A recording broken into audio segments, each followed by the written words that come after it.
Andrei Kuzmenko was great for the LA Kings after being picked up at the trade deadline. Should he now be a full-time LA King going forward? I say yes. That and more on this edition of Locked On LA Kings.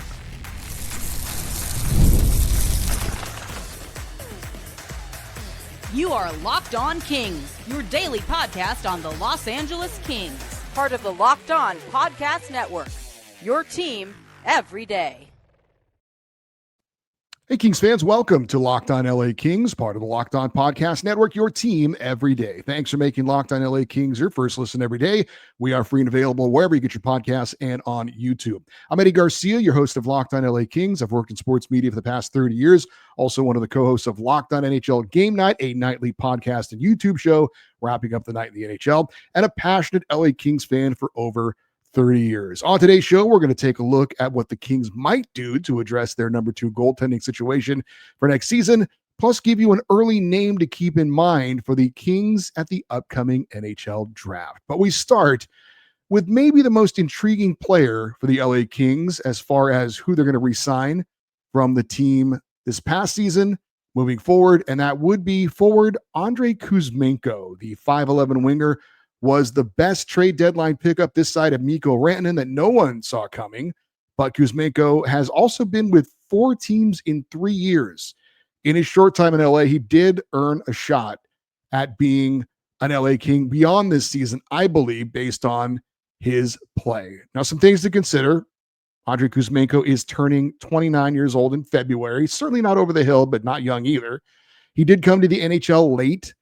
Kuzmenko played parts of 8 seasons professionally in his native Russia before coming to North America for the 2022-23 season, where he was a first-year sensation with the Vancouver Canucks. He had 39 goals and 74 points in 81 games in his first NHL season. That is a fantastic debut, even for an older rookie. His next year in Vancouver saw him get traded after 43 games when he had 8 goals and 21 points. He was shipped off to Calgary, where he finished the year with a total of 22 goals and 46 points in 72 games. Not bad numbers, but sure, a significant drop-off from his first year by 17 goals and 28 points. This season, he played 37 games with the Flames before Calgary shipped him off to Philadelphia, where he played 7 games before the Flyers sent him to LA just ahead of the trade deadline. With the Kings, Kuzmenko had 5 goals and 17 points in 22 games, with all 5 goals coming on the power play, which was the role he was specifically brought in to try and help the Kings be better at. Overall, last season, with 3 different teams, Kuzmenko finished with 11 goals and 37 points in 67 games. Again, another drop-off from his previous season, but clearly a tumultuous season, having played for 3 different teams. And while he's well-traveled and his production likely will never be what it was that first season in Vancouver, that doesn't mean he can't be an effective player for the LA Kings. We talk about fit a lot. Seems like Andrei Kuzmenko was a great fit in LA. Kings insider Zach Dooley posted on social media on Tuesday an interesting stat. 60 games, the Kings, without Andrei Kuzmenko last year, scored a total of 21 power play goals. In 28 games, including the playoffs with Kuzmenko, the Kings had 24 power play goals. Clearly, that was not a coincidence. And Kuzmenko was the very definition of an impact player for the LA Kings last season. Now, he has shown that he is very tough to handle in tight spaces. He can stop and start with the best players in the NHL. In the offensive zone, he's creative and unpredictable without being a player that makes mistakes or takes chances and turns the puck over. I think he's way better defensively than we were led to believe, and he's not shy about going to the net and looking for deflections or rebounds despite his size. There is no doubt that Andrei Kuzmenko brought a spark to the LA Kings. But of course, the question is, well, there are a couple of them, but one of them is, can he do it over a full season? Did he just catch lightning in a bottle and made a great impression for a while? And the other question, which is probably the most important question, will head coach Jim Miller trust him in playoff games? It was clear at times in the playoffs, Jim Miller didn't trust him. And while Kuzmenko had 3 goals, all power play goals, 3 assists for 6 points in 6 playoff games, his ice time went down from the regular season. As far as the playoffs, only Samuel Helenius and Jeff Malott had fewer minutes amongst the forwards than Andrei Kuzmenko. of the forwards that played in all 6 of the playoff games. There were times with the Kings leading that Kuzmenko wasn't given as much ice time because of his perceived lack of defensive ability, and his minutes decreased as the series went along, except for the one overtime game, game 4. But obviously the minutes were up because the game went beyond regulation. Kuzmenko will never know, but maybe he could have been a player that was able to keep the puck in the other team's zone rather than worry about his defense. How about worrying about maybe a player who could contribute, again, keeping the puck in the other team's zone, preventing them from having the puck the entire time in your own zone? Just a thought. There were times when the Kings didn't trust Kuzmenko, and obviously that's a big issue going forward. And that's not a question that we can answer. Only Jim Hiller can really answer that question. Is Andrei Kuzmenko a player that will benefit the Kings in the playoffs? And ultimately, that's what we're looking at now, right? The regular season is important. We want the Kings to have the best regular season possible. Obviously, from a business standpoint, the Kings want to have a good regular season. So fans like you will want to go to the games and spend their money. But ultimately, when it's all said and done, I think we can all agree it really comes down to what is best for the Kings when it comes to the playoffs. Does Andrei Kuzmenko play a playoff style of hockey? He's not overly physical, that's for sure. So that is a legitimate question. Now, if the Kings feel like his game doesn't translate to the playoffs, or that Jim Hiller feels like he can't trust him in big moments in playoff games, then obviously it doesn't make a lot of sense to bring him back. And I can understand if the Kings want to look at a winger with more size, maybe that's better defensively. But I think it would be hard to find someone like Andrei Kuzmenko who has that creativity, who has that ability to help your power play. And look, there are pluses and minuses about his game. There's pluses and minuses about every player's game for the most part. I think LA needs some creative players. And I think Andrei Kuzmenko is that guy. I think he has proven that he fits well in LA. He obviously was a huge difference maker on their power play. And maybe if given an opportunity, he can show that in the playoffs. And it wasn't like he was terrible in the playoffs. 6 points in 6 games, 3 power play goals. That's not bad at all. So at some point, I think as a coach, if you've got players on your roster, you're going to have to eventually trust them. Now, if they don't get the job done, then you have your answer on whether you can trust them or not. But if you don't play them, how are you going to find out? Of course, the ultimate question is, what is it going to cost to bring Andrei Kuzmenko back to the team if the Kings want to do that? That's the ultimate question with any player that you're going to re-sign. And it's hard to imagine that Kuzmenko did anything in his short time in LA that would hurt his chances of at least making as much money as he did last season, maybe a little more. Now, he is coming off a 2-year deal worth $11 million, and he made $5.5 million per season for each of the last 2 seasons. I would think the LA Kings would be willing to re-sign him at a similar number, 2 years, $11 million. If he's looking for a significant raise, then okay, we would probably wish him luck and send him on his way somewhere else. But to me, there seems to be a little doubt that Andrei Kuzmenko was absolutely a fit with the LA Kings. I think the fans really enjoyed his time in LA. I think his teammates liked Kuzmenko, and it seemed like he himself really enjoyed playing here as well. He got to be in the playoffs for the first time in his brief NHL career. So I think he is very open to returning to LA, and probably actually loves the idea of being able to stay in a place for more than one season if possible, because he's moved around so much in his brief NHL career. But the bottom line is he is a bit of a wild card and maybe a great fit in LA. But again, the coach has to trust him. And that's something that Ken Holland, the new GM, will have to have a sit down with Jim Hiller and decide, is Andrei Kuzmenko someone who you can trust in the playoffs? Personally, I would like to see him get his shot. I would love to see him ultimately be an LA King, signing a short-term deal to give him that shot to see what he can do in a full season in a Kings uniform. Up next, what are the Kings' options for their number 2 goalie next season? That's next on Locked On LA Kings, your team every day.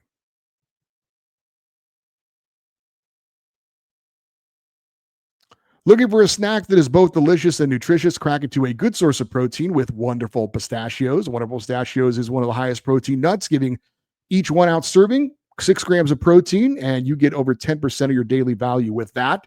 Plus, they're packed with fiber and better for you unsaturated fats to help you keep feeling fuller longer. It's the perfect grab and go snack for busy days, whether snacking at your desk or on a road trip, or you just need a quick protein boost. And if you love cracking open every shell for that satisfying crunch, the in-shell options are a classic favorite. Wonderful Pistachios is a complete protein, providing all 9 essential amino acids, whether you're running between meetings or dropping off the kids. Wonderful Pistachios is a snack that works as hard as you do. Get snacking and get cracking with the snack that packs a protein punch. Visit wonderfulpistachios.com to learn more.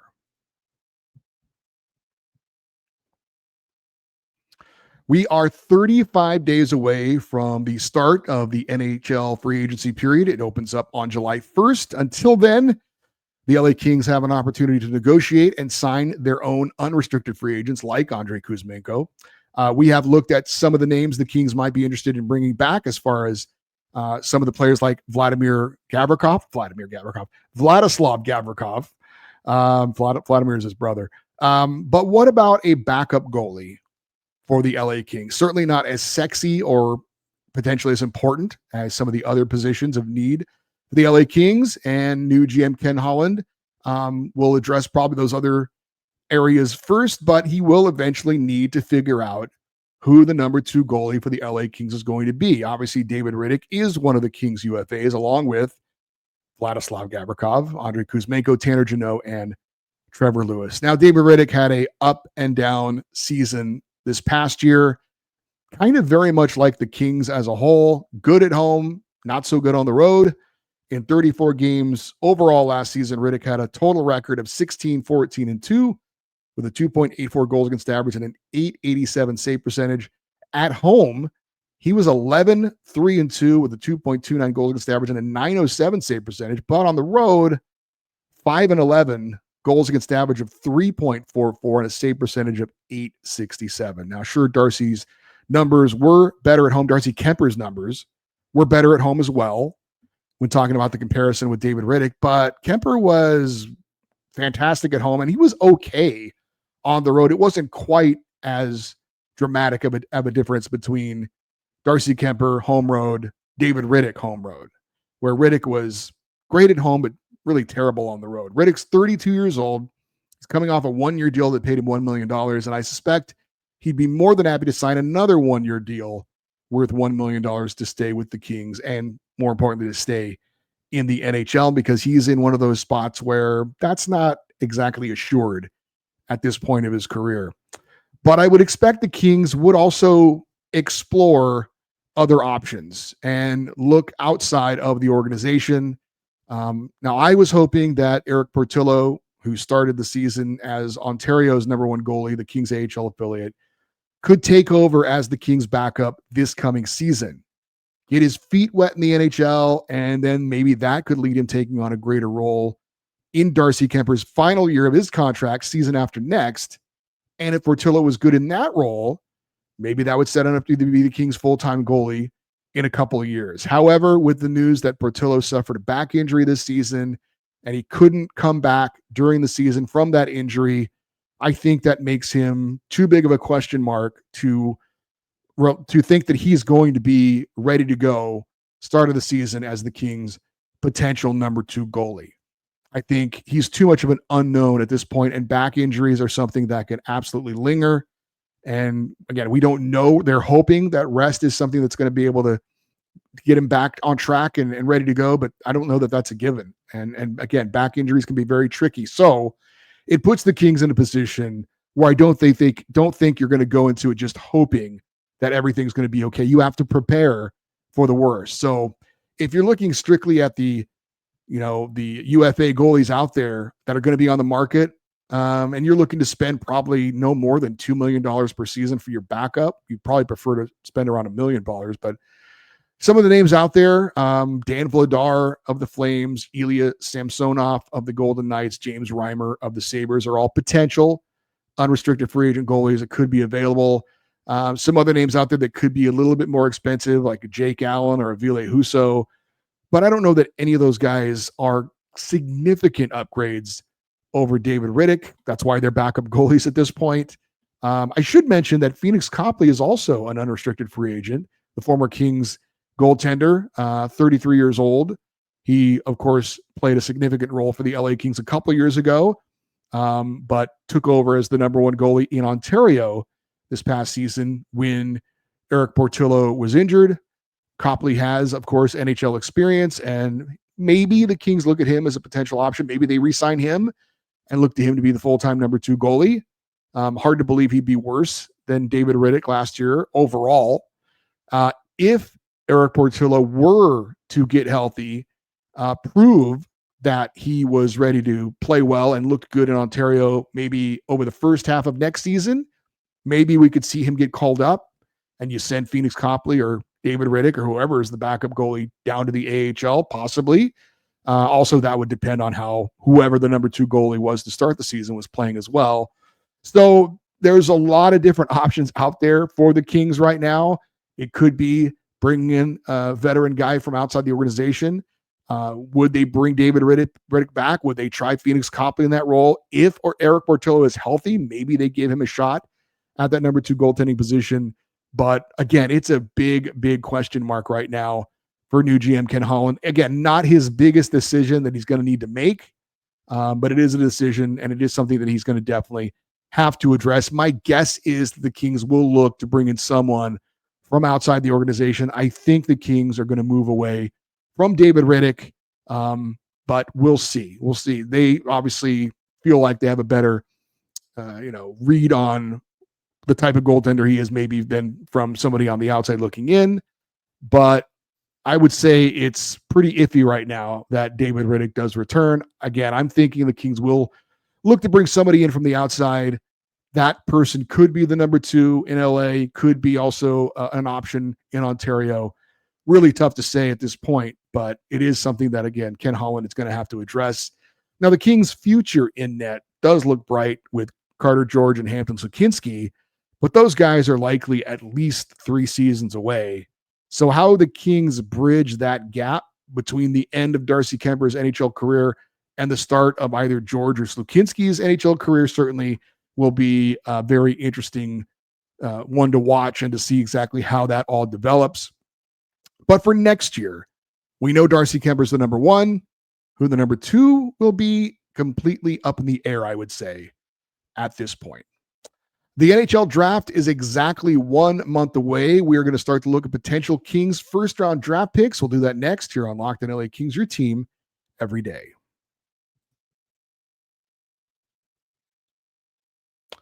The NBA playoffs are in full swing, and every night delivers highlight-worthy performances, major momentum shifts, and can't-miss moments. Whether it's a game-winning shot or a breakout player, there's never been a better time to get in on the action. FanDuel makes it easy to stay in the game before tip-off and live with player props, performance trends, and same-game parlays. Fans have more ways than ever to play smart and win big. Which players are showing up in the biggest moments, and how could tracking their trends help you build your next big bet? What would it look like for you to combine live prop bets mid-game based on how the action is unfolding? If you've got a read on who's heating up, why not back it up with a same-game parlay? Could a $200 in bonus bets add to your excitement if your first $5 bet hits? Are you new to FanDuel? It is the perfect time to sign up right now. Head over to FanDuel.com, place your first $5 bet. If it wins, you get $200 in bonus bets. Make every moment more with FanDuel, the official sports betting partner of the NBA. We are 31 days away from the NHL Draft in Los Angeles on June the 27th. And so throughout the next month, we're going to be touching on some names that could be selected by the LA Kings, as the Kings are selecting 24th in the first round of the NHL Draft as it stands right now. We'll be looking back also at some recent drafts by the Kings to kind of give a fair assessment of how the Kings scouting department has been doing. And always with the draft, no matter what sport it is, it's always a bit of a crapshoot. And the Kings, who have made the playoffs now 4 years in a row, obviously are not in a position to be able to select any of the really high-end talent, the projected high-end talent at the draft. But it's also possible for the Kings to get some good picks later in the draft, which they did last year. And there's always the possibility the Kings could trade that first-round pick if they want to bring in another player. Then maybe that pick is in play. Again, a lot of unknowns. We had a pretty good read on Rob Blake, right? And some of the things he did ahead of the draft. Ken Holland is somebody we're gonna have to learn and figure out and see exactly how he likes to do things. So is there potential for him to make a trade ahead of the draft and that first round draft pick could be in play? Absolutely. But we'll jump off that bridge once we get there. As it stands right now, the Kings have the 24th pick in this year's NHL draft. And before we look ahead, I did want to take a quick look back. Last year, the Kings had the 26th pick in the NHL draft, and they seem to have hit an absolute home run with the selection of Liam Greentree, who was one of the top players in all of junior hockey this past season. I believe if they did a redraft of the 2024 NHL draft today, I believe Liam Greentree would be a top 10 pick. So kudos to the Kings scouting department for that selection last season. So they've set the bar high. They had 26 last year and hit a home run. Can they do the same thing with the number 24 pick this year? Hopefully the answer is yes. But when you look at draft projections, when you look at, there's a lot of different people out there saying a lot of different things. If you remember last year, we looked at 8 different draft experts and scouting experts to see what they said was either going to be the pick at number 24 or who they thought the Kings were going to take with that selection. 26 last year, 24 this year. There was, of the 8 people that we looked at, we got 8 different names, but there was one who got it correct. So props to Sam Cosentino from Sportsnet in Canada. He correctly predicted the LA Kings would take Liam Greentree. So it only seems fair to start our draft projections by looking at who Sam Cosentino thinks will be the number 24th pick this year. And that player, according to Sam Cosentino, is someone named Malcolm Spence. Now, who is Malcolm Spence? Well, he's a left shot, left winger, 6'1", 200 pounds, 18 years old, had 32 goals and 73 points in 65 regular season games for the Erie Otters in the OHL. Last season, he had 4 goals and 9 points in 2 rounds of playoff action for Erie. Now, Malcolm Spence was the 2nd overall pick in the 2022 OHL draft. He represented Canada at the CHL USA Prospects Challenge and helped Canada to a gold medal in the 2024 Under-18 World Championships and a gold medal in the 2023 Hlinka Gretzky Cup, where he scored the golden goal, the overtime game winner in the gold medal game. Malcolm Spence is leaving the OHL after 3 seasons and will play next season at the University of Michigan. And by the way, no, he is not related to LA Kings defenseman Jordan Spence. Cosentino said about Malcolm Spence, quote, "He's the first prospect projected to go in the first round of this draft to commit to the NCAA next season. This comes as a bit of a surprise in that he has performed well with Erie. It's an interesting quandary in that Spence's game might be better suited to college, but his overall skill development is likely better suited to a heavier game schedule in the OHL." So for those of you that don't know, the college hockey season is not as long as the junior hockey season. I want to say the college hockey season is maybe like 40 games and the junior hockey season is maybe like 60 games, depending on playoffs and things like that. So, yeah, they're saying that his game is better suited to college, but his development would be better if he played in more games. That's according to Sam Cosentino anyway.